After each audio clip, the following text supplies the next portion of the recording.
السلام علیکم ورحمۃ اللہ وبرکاتہ۔ الحمد للہ رب العالمین والصلاة والسلام علی رسولہ الامین وعلی آلہ وصحبہ اجمعین ومن تبعہم بإحسان الی یوم الدین، اما بعد۔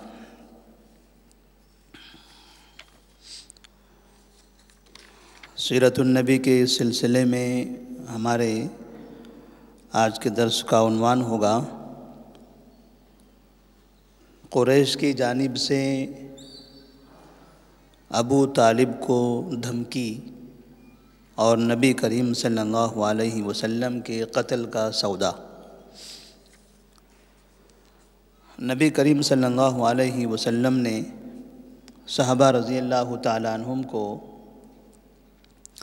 ان کی تکالیف اور مصیبتوں کو دیکھ کر حبشہ کی جانب ہجرت کرنے کا حکم دیا تھا۔ بہت سے مسلمان حبشہ کی طرف ہجرت کر گئے تو کفار مکہ نے چاہا کہ حبشہ کے نجاشی بادشاہ سے بات کر کے ان مسلمانوں کو دوبارہ مکہ لایا جائے اور پھر انہیں مکہ میں لا کر اسی طرح تکلیف دی جائے جیسے پہلے تکلیف دی جا رہی تھی، لیکن وہ نجاشی بادشاہ کو قائل نہیں کرا سکے اور بادشاہ نے مسلمانوں کو ان کے حوالے کرنے سے انکار کر دیا۔ تو کفار مکہ کو اس پر بہت غصہ آیا اور انہوں نے اب اس بات کی کوشش کی، اس بات کا تہیہ کر لیا کہ اب چاہے جو ہو ہمیں محمد بن عبداللہ کی دعوت کو جڑ سے ختم کرنے کی ضرورت ہے۔ اب کوئی احترام، ان کے ساتھ کسی طرح کا کوئی تعلق ہماری جانب سے نہیں ہونا چاہیے، جڑ سے اس کا خاتمہ ہو جانا چاہیے۔ لہذا اس کے لیے مکہ کے بڑے بڑے سردار جمع ہوئے اور نبی کریم صلی اللہ علیہ وسلم کے چچا ابو طالب کے دربار میں حاضر ہو گئے۔ وہ جانتے تھے کہ ابو طالب ہی ہیں جو نبی صلی اللہ علیہ وسلم کی حمایت کرتے ہیں، آپ کی مدد کرتے ہیں، آپ کا تعاون کرتے ہیں، اور ان کی وجہ سے مکہ کے سردار نبی کریم صلی اللہ علیہ وسلم پر ہاتھ نہیں اٹھا پا رہے ہیں۔ لہذا قریش کے بڑے بڑے سردار جمع ہو کر ابو طالب کے دربار میں حاضر ہو کر ابو طالب سے کہتے ہیں، اے ابو طالب، آپ ہماری نظر میں، ہمارے معاشرے میں، ہمارے درمیان عزت دار ہو، بڑی عمر کے بھی ہو، آپ کا ایک مقام و مرتبہ ہے، لہذا ابھی تک کہ ہم نے آپ کا بہت احترام کیا، اب ہم آپ سے فیصلہ کن بات کرنے کے لیے آئے ہیں۔ ہم نے آپ سے کہا کہ اپنے بھتیجے کو اس دعوتی کام سے منع کر دے، وہ ہمارے معبودوں کو باطل بتاتا ہے، ہماری عقلوں کو خراب کہتا ہے، ایک معبود کی طرف بلاتا ہے۔ ہم نے آپ سے مطالبہ کیا تھا کہ اسے روک دے، لیکن آپ نہیں روکتے ہیں، لہذا اب ہمارے اور آپ کے درمیان کوئی تعلق، کوئی رشتہ داری، کوئی محبت، کسی طرح کا کوئی تعلق باقی نہیں رہ گیا۔ یا تو آپ طاقت کے ساتھ انہیں روک دیں یا پھر ہم سے جنگ کرنے کے لیے تیار ہو جائیں، اس کے علاوہ ہم اب کسی چیز پر راضی نہیں ہونا چاہتے۔ اب یہاں سے آپ کا بھی کوئی احترام نہیں ہوگا، یا تو آپ رہیں گے یا ہم رہیں گے، اب بالکل برداشت نہیں کیا جائے گا۔ اس طرح سے دھمکی دے کر قریش ابو طالب کے پاس سے چلے گئے۔ ابو طالب نے نبی کریم صلی اللہ علیہ وسلم کو بلایا اور کہا یا ابن اخی ان قومک قد جاؤنی فقالوا لی کذا وکذا،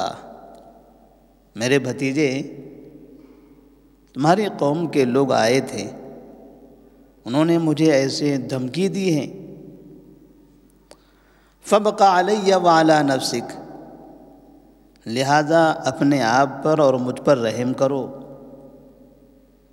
اپنا یہ کام بند کر دو، میں بوڑھا ہو چکا ہوں، اب میری اس سے زیادہ طاقت نہیں ہے، اس سے آگے بڑھ کر میں آپ کی مدد نہیں کر سکتا،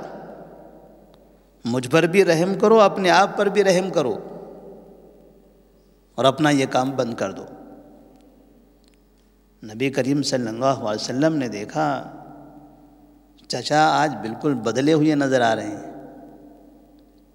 ابھی تک جو حمایت کرتے تھے، مدد کرتے تھے، آج انہوں نے باقاعدہ ساتھ چھوڑ دینے کا اعلان کر دیا، مجھے میری دعوتی کام سے روکنا چاہتے ہیں۔ شاید گھبرا گئے، قوم کے لوگوں نے ایسی دھمکی دی ہے کہ میرے چچا بھی ہار مان گئے، انہیں بھی ڈر لگنے لگا ہے۔ نبی کریم صلی اللہ علیہ وسلم نے اپنے چچا سے کہا یا عم واللہ لو وضع الشمس فی یمینی والقمر فی یساری علی ان اترک هذا الامر ما ترکتو۔ چچا جان سن لیجئے، اگر یہ لوگ میرے دائیں ہاتھ میں سورج اور بائیں ہاتھ میں چاند رکھ لیں، جو ناممکن ہے، اتنا بڑا کام بھی وہ کر بیٹھے ہیں، تو بھی میں اپنے کام سے پیچھے نہیں ہٹنے والا۔ آپ چاہے ہار جائیں، آپ کو ڈر لگنے لگے، خود پر ڈر لگتا ہو، مجھ پر ڈر لگتا ہو، مجھے اس سے کوئی ڈر نہیں ہے اور میں اپنے کام سے باز نہیں آنے والا ہوں۔ یہ کہتے ہوئے نبی کریم صلی اللہ علیہ وسلم اپنے چچا کے گھر سے باہر نکلنے لگے، آنکھوں سے آنسو جاری ہو رہے تھے کہ آخر چچا کو کیا ہو گیا ہے۔ ابو طالب نے دیکھا بھتیجا، اتنی ہمت، ابھی بھی اتنی جرأت ہے، ابھی بھی اتنے عزائم موجود ہیں۔ جب بھتیجے کی آنکھوں سے آنسو دیکھا تو چچا نے اپنے بھتیجے کو دوبارہ بلایا اور کہا سنو اذهب یا ابن اخی فقل ما احببت، اے میرے بھتیجے اگر بات ایسے ہی ہے تو جاؤ، تم کو جو سمجھ میں آتا ہے وہ کرو، قسم خدا کی میں تمہیں کبھی اکیلا نہیں چھوڑ سکتا، ہر حالت میں میں تمہاری مدد کروں گا، وہ چاہے میری جان چلی جائے۔ اور پھر انہوں نے ایک شعر پڑھا تھا واللہ لن یصلوا الیک بجمعہم حتی اوسد فی التراب دفینا فاصدع بامرک ما علیک غزازۃ وابصر وقر بذاک منک عیونا۔ قسم اللہ کی وہ لوگ آپ کے قریب نہیں پہنچ سکتے جب تک کہ میں زندہ ہوں، قبر سے باہر ہوں۔ جاؤ آپ آزادی کے ساتھ جو چاہتے ہو وہ کرو، تمہیں کوئی روک نہیں سکتا، اور تمہارے لیے بشارت ہے، خوشخبری ہے، جاؤ اپنی آنکھوں کو ٹھنڈا کر لو۔ یعنی اپنی مرضی کے حساب سے جو آپ کا مشن ہے، آپ کی دعوت کا مشن ہے، وہ اس مشن پہ کام کرتے رہو، کوئی بھی تمہیں تکلیف نہیں پہنچا سکتا جب تک کہ میں زندہ ہوں۔ نبی کریم صلی اللہ علیہ وسلم ابو طالب کے درمیان یہ بات ہوئی، اور پھر نبی کریم صلی اللہ علیہ وسلم اپنے دعوتی مشن کو جاری رکھتے ہیں۔ مکے والوں نے دیکھا کہ ہم تو ابو طالب کو دھمکی دے کر آئے تھے، پورے شہر کے اندر وہ اکیلے ہو گئے، بوڑھے بھی ہیں اور ہمارے پاس ایک بڑی تعداد بھی ہے، پھر بھی وہ ہمارے دھمکی سے نہیں ڈرے، پھر بھی انہوں نے اپنے بھتیجے کو اس کام سے نہیں روکا۔ آخر اس بھتیجے کے اندر کیا بات ہے؟ اور یہ بوڑھا آدمی ڈرتا کیوں نہیں ہے؟ تو انہوں نے سوچا کہ بوڑھا آدمی ہے، جوان بچہ ہے، بوڑھوں کے دل میں بچوں کے لیے محبت ہوتی ہے، شاید یہ دلوں کی محبت اس چیز میں رکاوٹ پیدا کر رہی ہے۔ تو انہوں نے مشورہ کیا کہ بوڑھے کے دل سے بچے کی محبت کیسے نکالی جائے۔ دوبارہ جمع ہوتے ہیں، مشورہ کر کے پھر ابو طالب کے دربار میں حاضر ہوتے ہیں۔ ایک نوجوان خوبصورت شخص جو نبی کریم صلی اللہ علیہ وسلم کی عمر یا ان سے چھوٹا، خوبصورت نوجوان، اچھے جسم والا، اچھی شکل و صورت والا لے کر آتے ہیں، اور ابو طالب سے کہتے ہیں کہ یہ ولید بن مغیرہ کا بیٹا عمارہ ہے،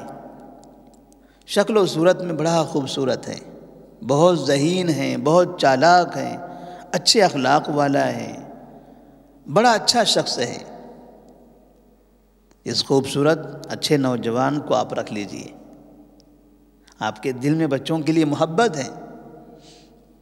آپ اسے رکھ لیجئے اور اپنے بھتیجے کو ہمارے حوالے کر دیجئے، تاکہ بچے کے بدلے بچہ آپ کو مل جائے، وہ آپ کی آنکھوں کا ٹھنڈک بنے۔ ابو طالب نے دیکھا مکہ کے سردار مجھ سے ایسا مطالبہ کر رہے ہیں، تو انہوں نے کہا واللہ لبئس ما تسوموننی اتعطونی ابنکم اغذوہ لکم وعطیکم ابنی تقتلونہ۔ کتنی بری رائے ہے تم لوگوں کی، تم لوگ اپنا بچہ مجھے دے رہے ہو تاکہ میں اسے پالوں پوسوں، بڑا کروں، کھلاؤں پلاؤں، موٹا تازہ بناؤں، اور میرا بچہ تم لینا چاہتے ہو